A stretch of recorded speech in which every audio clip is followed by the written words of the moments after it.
Hi, Dave Shestokas. I'm here at AmpFest, and one of the things we've been talking to people about are a couple of books that are related to the principles that are involved with everything that everybody's doing here. Among the things that they're doing here is promoting the idea of freedom, individual rights, free markets, and that all grows out of the Constitution of the United States.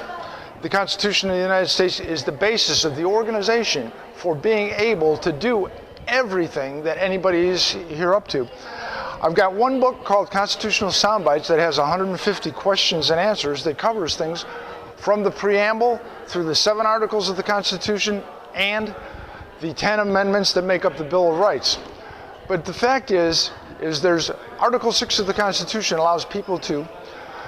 actually requires people to take an oath to support the Constitution. And when they say they're supporting the Constitution, they're not doing things to go out and protect things so that the president can serve 4 years or a tax bill has to start in the House of Representatives. Those are the technical rules of government you find in the Constitution.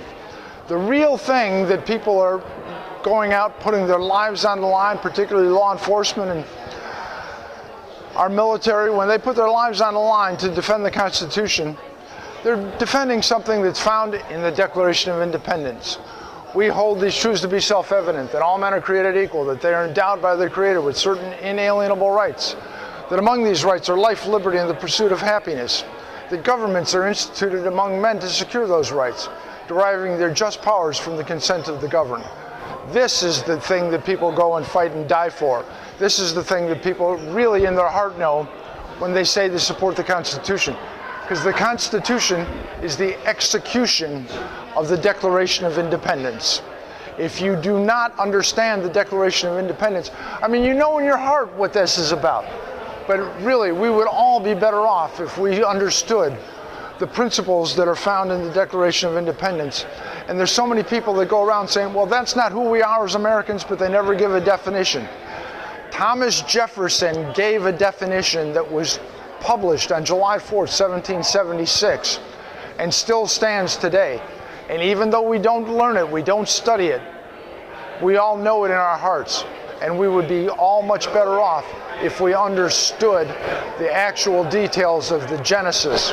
And the genesis of what you find in the Declaration of Independence is found in creating the Declaration of Independence. It explains the background, the things that Jefferson considered, the people that he was trying to talk to.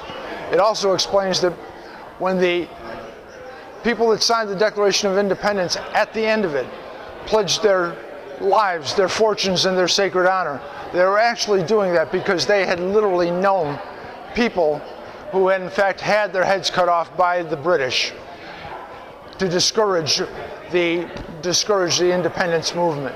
So they were actually facing those kinds of dangers. People don't know that these days. They think the only dangers we have are these days. These guys put their lives on the line for us. And we should know that, we should understand that.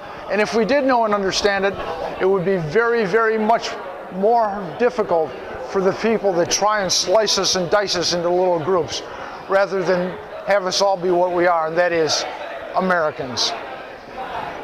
Creating the Declaration of Independence, the inspiration, Constitutional Soundbites, the execution. Thank you very much.